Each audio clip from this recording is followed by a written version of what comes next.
નમસ્કાર મિત્રો, આની પહેલાના ઇન્ટ્રોડક્ટરી ટુ કેમેસ્ટ્રીમાં આપણે છેલ્લે પ્રશ્ન તમને પૂછ્યો હતો, જેમાંથી ઘણા બધાએ કોમેન્ટ પણ લખીને મોકલાવી છે અને મોટા ભાગનાનો જવાબ સાચો પણ છે. પ્રશ્ન હતો એલ્યુમિનિયમ સલ્ફેટની રાસાયણિક સૂત્ર, chemical formula of aluminium sulphate. સાચું સૂત્ર લખું છું અહીંયા, Al2SO4 thrice. This is chemical formula of aluminium sulfate. Al plus 3 and SO4 is minus 2. Valency of aluminium is plus 3. Valency of sulfate ion is minus 2. That's why aluminium sulfate is Al2SO4 thrice. Aluminium sulfate ની chemical formula Al2SO4 thrice થાય અને aluminium સલ્ફેટને આપણે આપણી pure Gujarati ભાષામાં, વ્યવહારિક ભાષામાં ફટકડી તરીકે ઓળખીએ છીએ. ધીસ ઇઝ ફોર્મ્યુલા ઓફ ફટકડી. હવે આપણે કેમેસ્ટ્રીના સ્ટાન્ડર્ડ 11ના ચેપ્ટર નંબર 1 ઉપર આગળ વધીએ છીએ. સૌ પહેલા ચેપ્ટર નંબર 1 આપણે ચર્ચા કરીએ ઇમ્પોર્ટન્સ ઓફ કેમેસ્ટ્રી. કેમેસ્ટ્રીની આપણી ડે ટુ ડે લાઈફ, રોજિંદગી જિંદગીમાં શું મહત્વ છે અને કેવી રીતનું મહત્વ છે. હવે માત્ર કેમેસ્ટ્રી નહીં, બધા જ વિજ્ઞાનનું આપણી જિંદગીમાં પૂરતું મહત્વ છે. અભ્યાસની સરળતા ખાતર chemistry, physics, biology, geography, XYZ વિષયો બન્યા, પણ આ બધાને ભેગા થઈને જ આપણી આખી જિંદગી બની છે.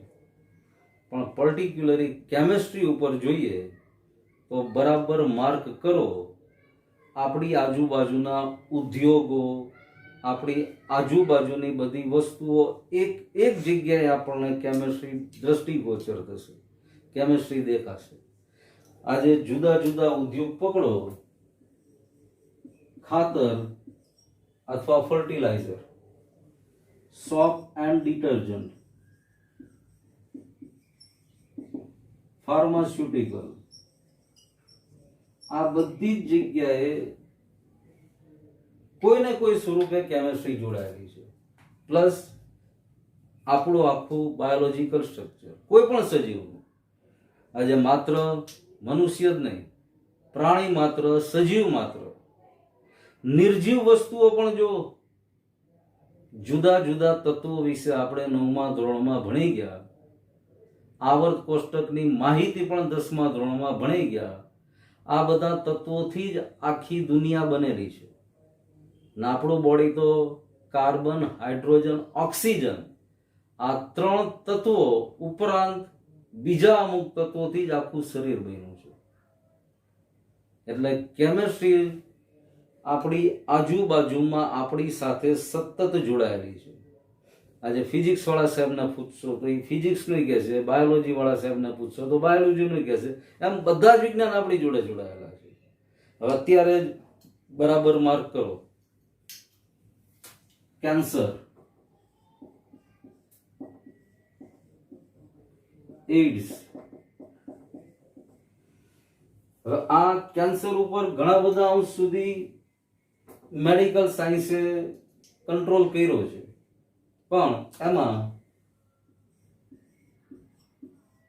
સિસ્પ્લેટિન જેવી દવાનો ઉપયોગ થાય છે. ઉપરાંત કેમોથેરાપી, આવો શબ્દ પણ સાંભળ્યો હશે, એમાં પણ કેમેસ્ટ્રી જોડાયેલું છે. એઇડ્સ, AZT,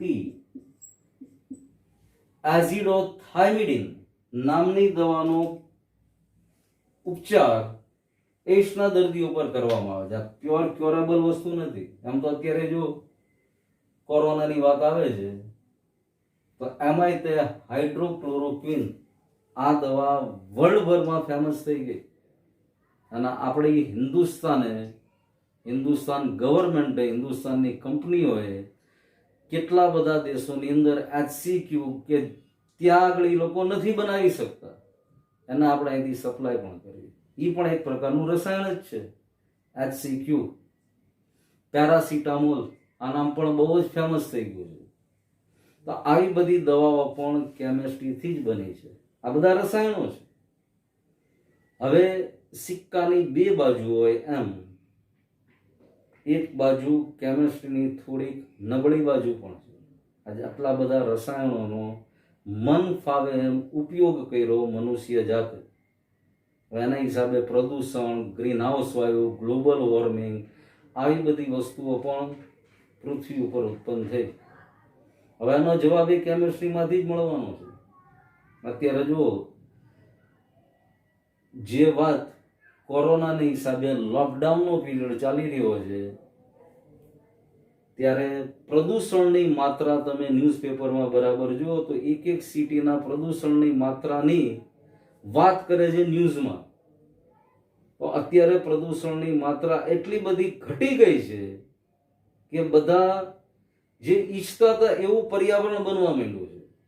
કારણ તો કે અત્યારે મોટો ભાગનો વાહન વ્યવહાર બંધ થઈ ગયો, મોટા ભાગના રાસાયણિક ઉદ્યોગો કે બીજા XYZ ઉદ્યોગો બંધ થઈ ગયા, એટલે પ્રદૂષણ કરતા વાયુઓ જે વાતાવરણમાં ફેંકાતા હતા એ બધા અત્યારે ઓછા થઈ ગયા. તો પ્રદૂષણ ઘટી ગયું, વાતાવરણ આપોઆપ શુદ્ધ થઈ ગયું. એટલે આ રસાયણ વિજ્ઞાનની થોડીક નબળી બાજુ છે. પણ આ બધાને સારું કરવા માટે કોઈને કોઈ રીતે કેમિકલ એકબીજા ઉપર આધારિત છે. ક્લોરોફ્લોરોકાર્બન 10મા ધોરણમાં ભણી ગયા તમે, CFC, કે જે રેફ્રિજરેટર, એર કન્ડિશનમાંથી નીકળતો વાયુ છે અને ઓઝોનના લેયર સુધી પહોંચી અને ઓઝોનને નુકસાન પહોંચાડે છે. તો એ CFC ના ઉપયોગની સામે બીજા એવા રસાયણો શોધાણા કે જેનાથી જે કામ આપણે જોતું હતું એ આપણને મળવા માંડ્યું. એટલે આમ જુઓ તો બધા જ સાયન્સ એકબીજા ઉપર ડિપેન્ડેબલ અને બધાનું કંઈક ને કંઈક મહત્વ આપણી લાઈફમાં છે. હવે ઇમ્પોર્ટન્સ ઓફ કેમેસ્ટ્રી પછી આપણે મહત્વનો મુદ્દો નેચર ઓફ મેટર, દ્રવ્યના સ્વભાવ ઉપર જઈએ છીએ. આ તો ખાલી જસ્ટ ઇન્ટ્રોડક્શન છે કે ભાઈ કેમેસ્ટ્રી આપણી લાઈફમાં ક્યાં જોડાયેલી છે. પાઠ આખો આપણો અહીંથી ચાલુ થાય છે, નેચર ઓફ મેટર. એની ઉપર આપણે ચર્ચા કરવા જઈ રહ્યા છીએ. નેચર ઓફ મેટર અથવા દ્રવ્યના સ્વભાવથી આપણા પાઠની આગળ શરૂઆત કરીએ. પહેલા ઇમ્પોર્ટન્સ ઓફ કેમેસ્ટ્રી, એના વિશે થોડું જોયું. હવે દ્રવ્ય અથવા મેટરની કેટલા પ્રકારો? તો ઘન, પ્રવાહી અને વાયુ. આજે આપણી ડે ટુ ડે લાઈફમાં જોવા મળે છે એવા 3 પ્રકારો આપણી સામે છે, ઘન, પ્રવાહી અને વાયુ. પણ ઉપરાંત પ્લાઝ્મા અને BEC, બોઝ-આઇન્સ્ટાઇન કન્ડેન્સન અથવા બોઝ-આઇન્સ્ટાઇન સંઘટક. આમ દ્રવ્યના કુલ 5 પ્રકારો છે. આપણી વ્યવહારુ જિંદગીમાં 3 આપણી આસપાસ, આપણી આજુબાજુ જોવા મળે છે. એટલે ડિટેલમાં આપણે આ 3 વિશે જોશું.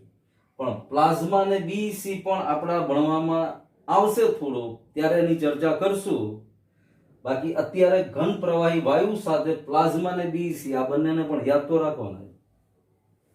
હવે ઘન, પ્રવાહી અને વાયુ આગળના ધોરણોમાં આપણે ભણી ગયા છીએ કે ભાઈ ઘન, પ્રવાહી અને વાયુ, તો આ ત્રણેયની ઘટક કણોની કેવી રીતની પોઝિશન અથવા સ્થિતિ હોય.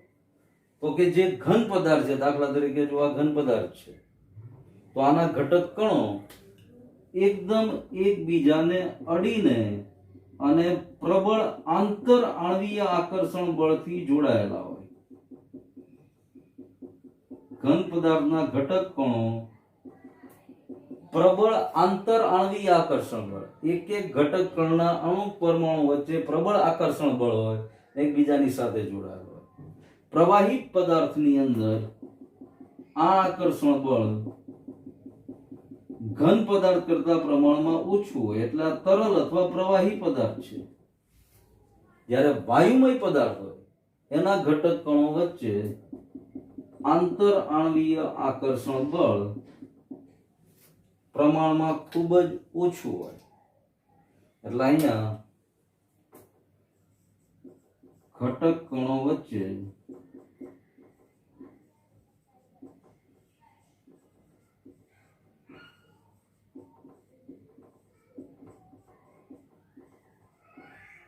પ્રબળ આકર્ષણ બળ જોવા મળે, જ્યારે અહીંયા ઘટક કણો વચ્ચે નિર્બળ આકર્ષણ બળ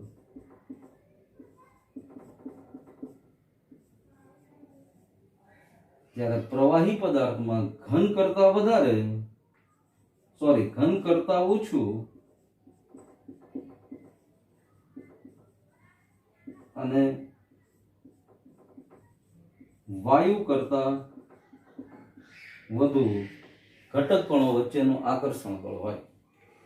ઉપરાંત આપણે આવું પણ ભણી ગયા, ઘન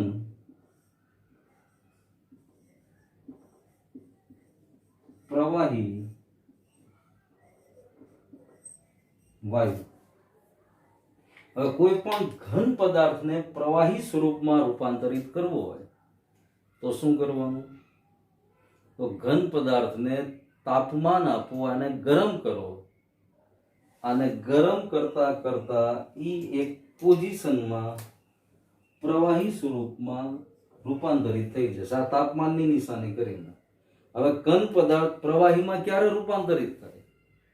તો કે ઘન પદાર્થને એના ગલન બિંદુ સુધી ગરમ કરો. અંગ્રેજીમાં ગલન બિંદુને કહેવાય મેલ્ટિંગ પોઈન્ટ. તો ઘન પદાર્થને એના મેલ્ટિંગ પોઈન્ટ સુધી ગરમ કરો એટલે એનું પ્રવાહીમાં રૂપાંતરણ થાય, અને પ્રવાહી પદાર્થને એના ઉત્કલન બિંદુ સુધી, એના બોઇલિંગ પોઈન્ટ સુધી ગરમ કરો એટલે ઈ પદાર્થ વાયુમાં રૂપાંતરિત થાય. એટલે ઘનને પ્રવાહીમાં, પ્રવાહીને વાયુમાં તાપમાન આધારિત ફેરવી શકાય. હવે એક વસ્તુ બરાબર ધ્યાનમાં રાખવાની, ઘનનું પ્રવાહીમાં રૂપાંતરણ થાય ત્યારે પદાર્થના બોન્ડિંગમાં, એની અંદર બનેલા રાસાયણિક બંધમાં ફેરફાર નથી થતો, ખાલી ભૌતિક અવસ્થા જ બદલાય છે. ઉદાહરણ તરીકે જુઓ, ઘન એટલે અહીંયા આગળ આપણે બરફને લઈ લો. બરફને તમે ફ્રીઝરમાંથી બરફને કાઢ્યો, વાતાવરણના તાપમાને મૂક્યો. બરફનું ગલન બિંદુ 0 ડિગ્રી સેલ્સિયસ છે. 0 ડિગ્રી કરતા વધારે તાપમાન મળ્યું એટલે પછી બરફ નહીં રહે, પાણી બની જશે, H2O. હવે આ સમયે એના H2O ના જે બોન્ડિંગ છે, જે બરફમાં બે હાઇડ્રોજન અને ઓક્સિજન એકબીજા સાથે જોડાયેલા હતા અને પાણી બની ગયું પ્રવાહી તરીકે, તો આ બોન્ડિંગમાં કોઈ ફેર નથી પડ્યો, ખાલી એની ભૌતિક અવસ્થા બદલાણી. હવે એવી જ રીતે આ પ્રવાહીને, જે પાણી બન્યું, એને ગરમ કરો. હવે પાણીને ગરમ કરશો એટલે 100 ડિગ્રી સેલ્સિયસ તાપમાને પાણી ઉકળવા માંડશે. તો 100 ડિગ્રી સેલ્સિયસ પાણીનું ઉત્કલન બિંદુ છે. Boiling point of water is 100 degree Celsius, અને 100 ડિગ્રીએ પ્રવાહી પાણી ઉકળી અને ગેસિયસ ફોર્મમાં, વરાળ સ્વરૂપમાં, વાયુ સ્વરૂપમાં મળશે. આ સમયે પણ H2O નું બંધારણ નથી બદલાતું. H2O નું બંધારણ H2O છે, એનું જે બોન્ડિંગ છે, સહસંયોજક બંધ બનેલા છે, એ તૂટતા નથી, માત્ર એની ભૌતિક અવસ્થા બદલાણી. હવે આવી રીતે તાપમાન આપતા ઘનને પ્રવાહીમાં, પ્રવાહીને વાયુમાં સરળતાથી ફેરવી શકાય. આની કરતા ઊંધું વિચારો. હવે એમાંથી ગરમી ખેંચી લેવામાં આવે અથવા તો એ વિજ્ઞાનને ઠંડુ પાડવામાં આવે, તો વાયુને ઠંડો પાડો તો પ્રવાહી બને, અને પ્રવાહીને ઠંડક આપો એટલે ઘન બને.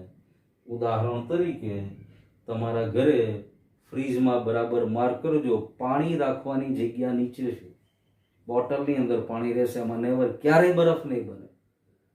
પણ આને તે તમે ટ્રેની અંદર ભરી ઉપર ફ્રીઝરમાં મૂકજો, તો ફ્રીઝરની અંદર એ જ પ્રવાહી પાણીનું બરફમાં રૂપાંતરણ થઈ જશે, કારણ કે ફ્રીઝરનું ટેમ્પરેચર -5 ડિગ્રીની આસપાસ હોઈ શકે છે. અને જે આઈસ્ક્રીમ ની બધી શોપ હોય ત્યાં તો -17 ડિગ્રી સેલ્સિયસ સુધી ઠંડક હોય. એટલે ત્યાં તો પ્રવાહીનું રૂપાંતરણ ઘનમાં બહુ ઝડપથી થઈ જાય.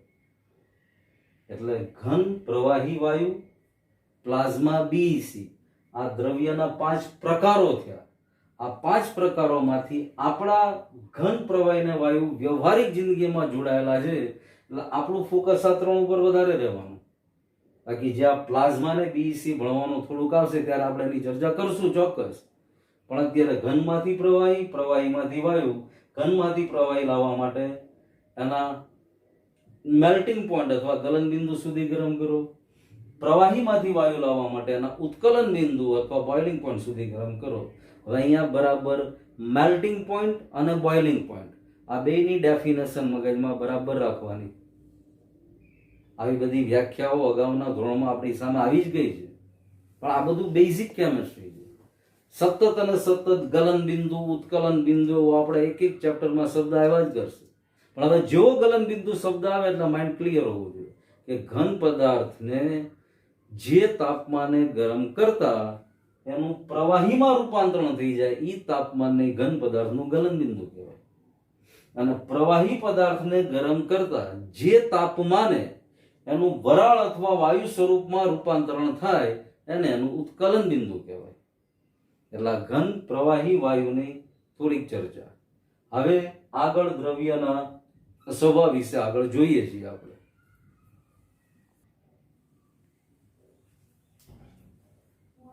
હવે જુઓ, અહીંયા દ્રવ્યનું વર્ગીકરણ, ક્લાસિફિકેશન ઓફ મેટર લખ્યું છે મેં. દ્રવ્યને મિશ્રણો અને શુદ્ધ પદાર્થો, mixture and pure compounds or pure substance, એમાં એને આપણે વર્ગીકૃત કર્યું. હવે મિશ્રણની અંદર 2 પ્રકારના મિશ્રણ, સમાંગ મિશ્રણ, વિસમાંગ મિશ્રણ. અને શુદ્ધ પદાર્થની અંદર તત્વ અને સંયોજન. હવે આના વિશે આપણે થોડુંક હું ઉદાહરણ લખીશ અને ઉદાહરણ ઉપરથી જ ઘણો બધો ખ્યાલ આવી જશે કે ભાઈ સમાંગ મિશ્રણ કોને કહેવાય, વિસમાંગ કોને કહેવાય, તત્વ એટલે શું, સંયોજન એટલે શું. તો બરાબર જો ઉદાહરણ લખું છું અહીંયા.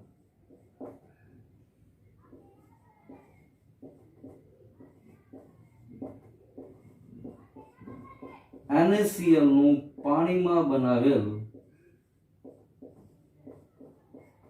દ્રાવણ, સોડિયમ ક્લોરાઇડ અથવા સુગર, ખાંડ, એને પાણીમાં નાખો, હલાવો, અને જે મિક્સચર અથવા મિશ્રણ તૈયાર થઈ ગયું એ સમાંગ મિશ્રણનું ઉદાહરણ કહેવાય. એવી જ રીતે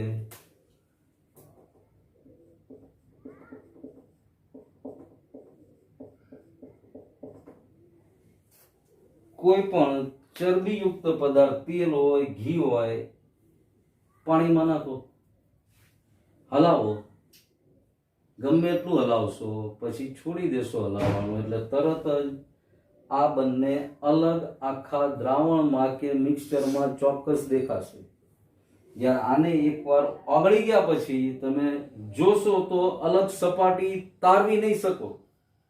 તો આવા મિશ્રણને સમાંગ મિશ્રણ અથવા હોમોજીનિયસ મિક્સચર કહેવાય.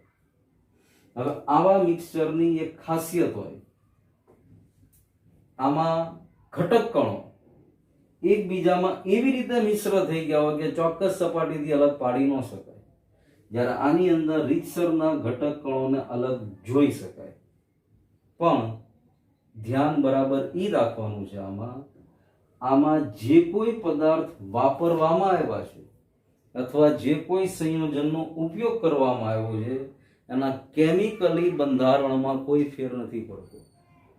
NaCl નાખ્યો તો પાણીની અંદર NaCl પોતાનું બોન્ડિંગ જાળવી જ રાખે છે, સોડિયમ અને ક્લોરીનનું બોન્ડિંગ નથી તૂટતું. આમાંથી તમે ઈચ્છો તો ફરીવાર મીઠાને જુદું પાડી શકો છો સહેલાઈથી. જે રીતે દરિયાના પાણીમાંથી મીઠું મેળવવામાં આવે છે, સૂર્યપ્રકાશમાં એને પાથરી અને બાષ્પીભવનની પ્રક્રિયા કરવામાં આવે એટલે પાણીનું વરાળ સ્વરૂપમાં રૂપાંતરણ થઈ જાય, નીચે સોડિયમ ક્લોરાઇડ ભેગું થાય. આને પણ એવી ચોક્કસ પ્રકારની ગળણી અથવા ફનેલ આવે એનાથી છૂટું પાડી શકાય. તો આ બંને પ્રકારના મિશ્રણો થયા, સમાન મિશ્રણ અને વિસમાન મિશ્રણ. હવે તત્વ તો 10મા ધોરણની અંદર આવર્ત કોષ્ટક આખું જ ભણી ગયા આપણે. આખું ભણી ગયા એટલે બધા તત્વો વિશેની ઘણી બધી માહિતી મેળવી. દાખલા તરીકે પહેલું તત્વ તમે જુઓ, hydrogen, helium, lithium, dot dot dot, આ બધા તત્વો છે. તત્વની અંદર એના પરમાણુઓ, દાખલા તરીકે હાઇડ્રોજન, તો હાઇડ્રોજન તત્વમાં માત્ર હાઇડ્રોજનના જ પરમાણુઓ જોવા મળશે. હિલિયમ, તો હિલિયમની અંદર માત્ર હિલિયમના જ પરમાણુઓ જોવા મળશે, જે હાઇડ્રોજનના પરમાણુથી સંપૂર્ણ રીતે અલગ હશે. લિથિયમ, તો લિથિયમ તત્વની અંદર લિથિયમના જ પરમાણુ હાઇડ્રોજનને હિલિયમ, બેરિલિયમ, બોરોન બધા કરતા જ અલગ. તો આને તત્વ કહેવાય. આને સંયોજન, જેમાં તત્વો અથવા પદાર્થો એકબીજાની સાથે રાસાયણિક પ્રક્રિયા કરી અને ચોક્કસ પ્રકારનો પદાર્થ બંધ બનાવીને બનાવે. દાખલા તરીકે H2O, NaCl, MgO, dot dot dot, આ બધા જ સંયોજન છે. H2O છે તો હાઇડ્રોજન તત્વ અને ઓક્સિજન તત્વથી બનેલું સંયોજન છે. આ સંયોજન H2O ની અંદર એના અણુઓ H2O ના બનેલા છે. સોડિયમ ક્લોરાઇડ NaCl, તો એ સોડિયમ અને ક્લોરીન વચ્ચે રાસાયણિક બંધથી જોડાય અને સોડિયમ ક્લોરાઇડ સંયોજન બન્યું છે. મેગ્નેશિયમ ઓક્સાઇડ, તો મેગ્નેશિયમ તત્વ અને ઓક્સિજન તત્વ વચ્ચે રાસાયણિક પ્રક્રિયા થઈ ચોક્કસ બંધ બન્યો છે અને MgO બન્યું છે. હવે સંયોજનની એક બીજી ખાસિયત પણ છે. સંયોજન જે તત્વોમાંથી બન્યું હોય એ તત્વના મૂળભૂત ગુણધર્મો સંયોજનમાંથી ગાયબ થઈ ગયા હોય. આખા નવા જ ગુણધર્મ વાળો સબસ્ટન્સ અથવા પદાર્થ બની ગયો. હવે H2O જો હાઇડ્રોજન, તો સામાન્ય તાપમાને હાઇડ્રોજન વાયુ અવસ્થામાં છે. હાઇડ્રોજન ગેસ તરીકે જ આપણે ઓળખીએ છીએ. એવી જ રીતે ઓક્સિજન, તો ઓક્સિજન પણ સામાન્ય તાપમાને વાયુ સ્વરૂપમાં છે. ઓક્સિજનને પ્યોર ગુજરાતી ભાષામાં કયા નામથી આપણે ઓળખીએ છીએ? પ્રાણવાયુ કહીએ છીએ, જે આપણા શ્વસન માટે આવશ્યક વાયુ છે. વિધાઉટ ઓક્સિજન આપણી શ્વસનની પ્રક્રિયા નથી થતી. હવે હાઇડ્રોજન અને ઓક્સિજન બંને વાયુ સ્વરૂપના, હવે ઈ બંનેથી જે પદાર્થ બની ગયો H2O, આપણને ખબર છે પ્રવાહી સ્વરૂપનો પદાર્થ છે. તમે જો આમાં હાઇડ્રોજન પણ છે અને ઓક્સિજન પણ છે, છતાં આ વાયુ સ્વરૂપનો પદાર્થ નથી. કારણ તો કે H2O ની અંદર હાઇડ્રોજનના જે મૂળભૂત ગુણધર્મો છે, ઓક્સિજનના જે મૂળભૂત ગુણધર્મો છે, એ આમાં જળવાતા નથી. નવા જ ગુણધર્મ વાળો પદાર્થ બની ગયો. એવી જ રીતે NaCl, સોડિયમ ક્લોરાઇડ.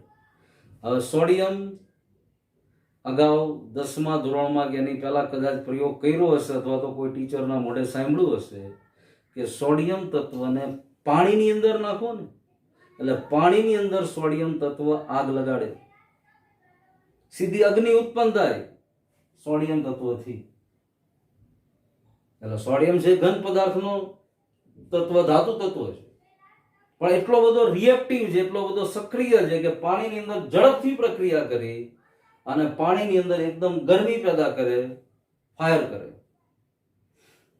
ક્લોરીન વાયુ સ્વરૂપનું તત્વ છે. હવે જ્યારે NaCl બની ગયું, સોડિયમ ક્લોરાઇડ બની ગયું, હવે સોડિયમ ક્લોરાઇડને પાણીમાં નાખો, આગ લાગે? ન થાય. તો રોજ મમ્મી ઘરે રસોઈ બનાવે, વઘારમાં સીધો ભડકો થાય. NaCl માં સોડિયમના પોતાના જે મૂળભૂત ગુણધર્મ હતા એ જળવાયેલા નથી ક્લોરીનનું વાયુ સ્વરૂપનો ગુણધર્મ તો ઈ જળવાયેલો નથી. NaCl ની અંદર આના પોતાના જ ગુણધર્મ વાળું સંયોજન બની ગયું અને આમાંથી જે તે તત્વને છૂટા પાડવા હોય, જો આમાંથી મેં તમને કીધું એમ સમાંગ મિશ્રણમાંથી સોડિયમ ક્લોરાઇડ અને પાણી બે ભેગા કર્યા છે તો સોડિયમ ક્લોરાઇડને છૂટું પાડવું હોય અથવા પાણીને છૂટું પાડવું હોય સલાઈથી પાડી શકશો. પણ હવે NaCl સોડિયમ ક્લોરાઇડમાંથી સોડિયમ અને ક્લોરીન આ બેને છૂટા પાડવા હોય, છૂટા ચોક્કસ પડે પણ ભૌતિક પદ્ધતિ વાળી પ્રક્રિયાથી. આને છૂટા પાડવા માટે ચોક્કસ પ્રકારની પ્રક્રિયાનો ઉપયોગ થાય ત્યારે સોડિયમ અને ક્લોરીન છૂટા પડે. એમ સંયોજન પોતાના અલગ જ ગુણધર્મ વાળું પદાર્થ બની જાય છે.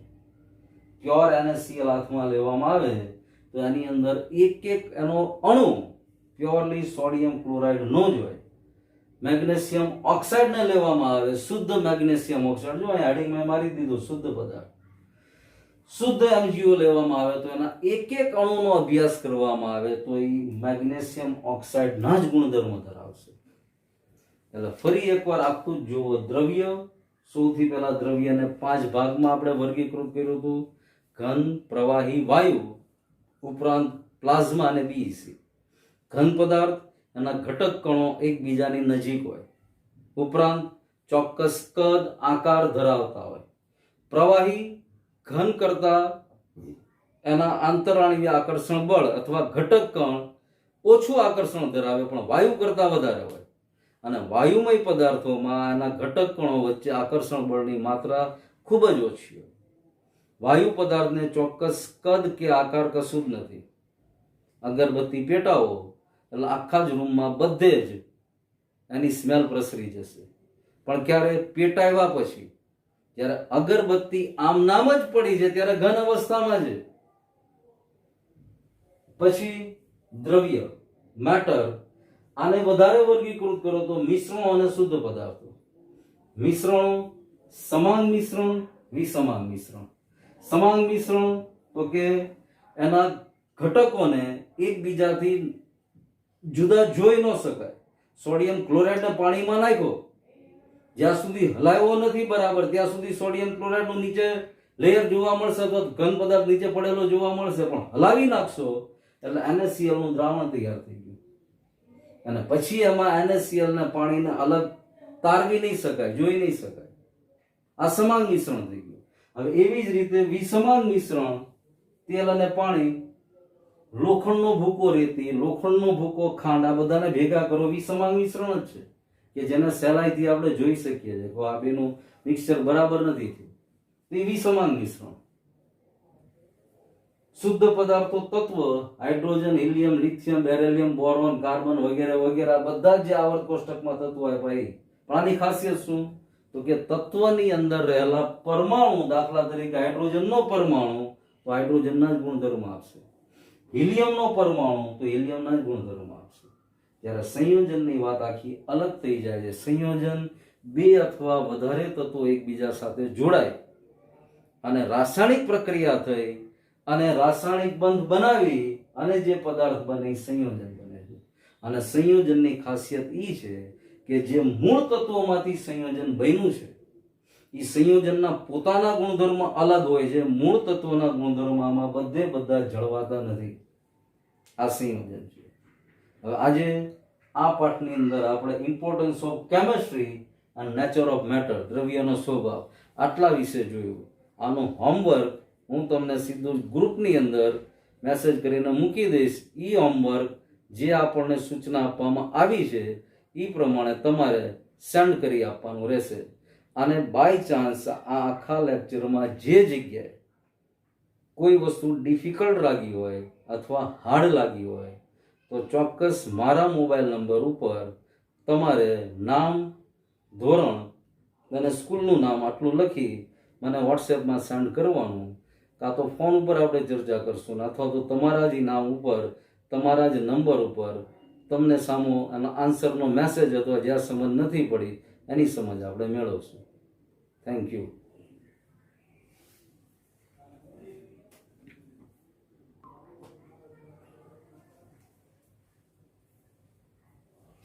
હવે દરેક પીરિયડના અંતે હું તમને એક પ્રશ્ન પૂછીશ, જેમ પહેલા પીરિયડમાં પણ પહેલા લેક્ચરમાં પૂછ્યો હતો અને ઘણા બધાએ સાચો જવાબ આપ્યો હતો. એમ અહીંયા મેચ ધ ફોલોઈંગ એક જોડકું આપ્યું છે એ અને બી. એમાં તમારે કોમેન્ટની અંદર, ચેટમાં કોમેન્ટની અંદર મને આનો સાચો જવાબ તમને જે લાગે એ સેન્ડ કરવાનો છે. દાખલા તરીકે એની અંદર પહેલું પાણી અને CO2 વાયુ, બીજું CA3COOH, ત્રીજું રેતી અને લોખંડનો ભૂકો. બીમાં પહેલું તત્વ, બીજું સમાન મિશ્રણ, ત્રીજું વિસમાન મિશ્રણ અને ચોથું સંયોજન. હવે એકની સામે તમને PQRS માંથી શું લાગે છે તો નીચે લખવાનું. બેની સામે PQRS માંથી શું લાગે છે નીચે, અને ત્રણમાં PQRS માંથી શું લાગે છે નીચે. આનો જવાબ મને ચેટની અંદર કોમેન્ટમાં મોકલવાનો. બાકી આગળ આના પછીના લેક્ચરમાં આ પાઠ આપણે આગળ ભણશું. Thank you.